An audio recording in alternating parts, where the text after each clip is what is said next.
Welcome back to Burned Notice, the series that dissects the actions of Michael Weston and his team. If you are new to the channel, there's a link in the description to catch you up. This episode begins with Mike and Fee at a beach. We learn for Mike to observe a contact. Also, Fee mentions her birthday, which does get some payoff. Anyway, the man Mike is noticing is Perry Clark, who is a bureaucrat that can help Mike. However, Mike calls the police on him, basically to see if he is being deceptive towards him. Afterwards, back at the loft, Mike talks with him on the phone in order to set up another meeting with him. Directly after that, Sam calls Mike about a job, and we finally see Sam's Cadillac. However, during the exchange, Sam finds no leads on Mike's bureaucrat. They end up at a mansion with a client, Nick, whose girlfriend gets kidnapped and doesn't have the ransom money. Nick watches mansions, and because of the fact that the owners let Nick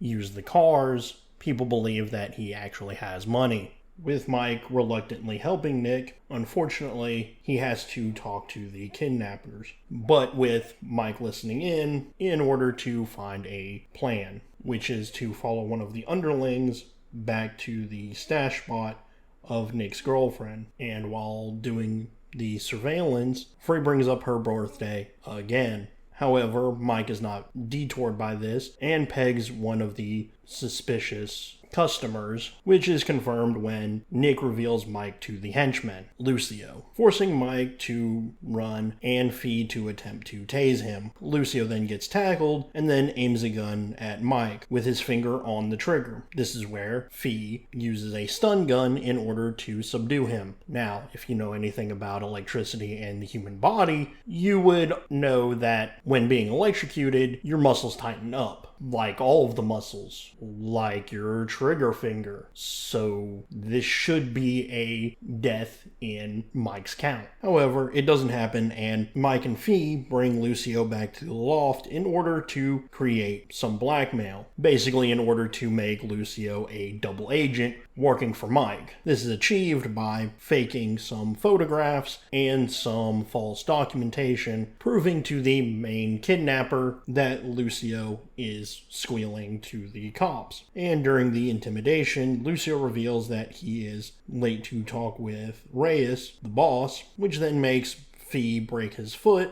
and then let him go to be the best double agent that he can be. Mike, Fee, and Sam then borrow some fancy toys from Nick in order to sell Fee as a rich socialite, with Sam acting as the bodyguard, enticing Reyes with Lucio's help to make them a new score. After Lucio and Reyes follow Sam and Fee, Mike sets a meeting to talk about the new job and buy some time for Nick's girlfriend. And the director wanted to make this meeting look cinematic and haunting. After he meets with Lucio, Mike then meets face-to-face with that bureaucrat in order to discuss the burn notice. Unfortunately, Mike can't meet with him and stiff-arms the bureaucrat to meet with him at the loft. The next day, Mike poses as a hostage negotiator, remarking that he is not a cop due to his outfit. And I don't know what the magnification is on your sniper's scope, but the label's Armani. Cops don't fit Armani.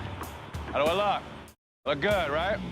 Then we see Reyes pull up in what the Wikipedia says is a Porsche, but it kind of looks like a Lamborghini. I don't know. It's just a very nice car, which Reyes takes Mike to a spa in order to remove all doubt that Mike is wearing a wire. However, Mike talks down Reyes from $5 million to $3 million, buying the team some time to work on the solution. Fee's back at the house with Nick, who is extremely sad about what's going on with the girlfriend. But Fee, in order to try to take his mind off of it, talks about a gun in a showcase and trying to talk to him about the TV. None of this works until Mike comes back and reassures Nick that they are going to get his girlfriend back. We then see Mike adding a GPS to Sam's shoe in order to find where the girlfriend is stashed. Sam then meets with Reyes about the fake kidnapping and convinces Reyes to reveal the hiding spot, and Reyes begins to brag about the operation. While Sam is meeting with the kidnapper, Mike gets a knock on the door, and are you kidding me? Mike, I know that you're a super spy, and you probably know more about being a super spy than I do. However, do you see that bar lock? It's not connected to anything. Now, this wouldn't be that big of a deal if the door opened outwards, but it opens inward. That lock is absolutely doing nothing. Literally, a couple of episodes ago, Mike rigged a shotgun to his door in order to keep people out, and this is the type of security that he has. Who thought this was a good idea? Also, small tangent, in that scene, you really don't see him unlocking the deadbolt. So that was his last line of defense, a lock that can be broken very easily. I mean, you've seen those bar locks before. They don't work at all. Anyway, the guy who knocked is Lucio, informing Mike that the execution of the hostage has been moved from a day to merely a couple of hours.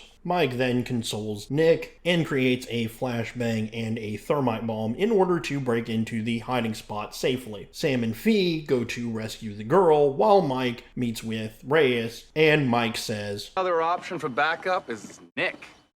You guys like that idea? Which ultimately isn't actually true, because where is Nate? Or, in that case, where is Mike's mom? Actually, he's probably better off doing this solo. Then we see Mike with Reyes, basically trying to get Reyes to take something other than money in order to stall for time, while Fee and Sam go to rescue the girl. And they breach the compound and save the girl using the aforementioned bombs. Sam going akimbo for a short time is interesting, but if you know anything about guns, shooting with two guns is just not practical. You can do it, it's just you're not going to hit anything, but it does make for an interesting scene that will most likely be in the title crawl in the next season, if it's not already in the title crawl of this season. They then call Mike, informing him of the job being completed. Reyes then arrives at the stash spot to unalive the hostage, but gets caught by the police. Back at Nick's,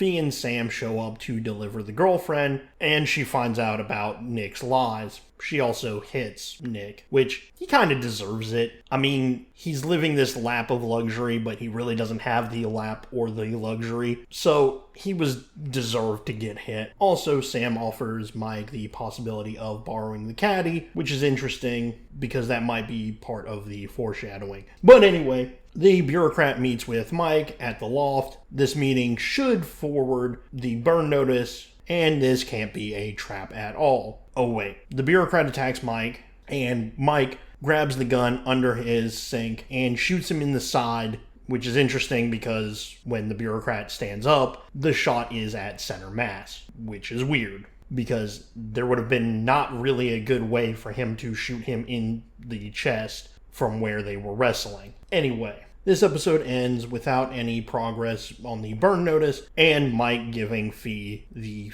gun from the case at Nick's as a birthday present. This episode was okay. It barely did anything for the burn notice, but Mike's cover ID really stretched him to being a confident hostage negotiator. Still, this episode didn't wow me, but still pretty decent. Thank you for watching. If you want to see an FBI team catch serial killers, watch my other series, Inside Criminal Minds, link in the description. And as always, please like, share, and subscribe.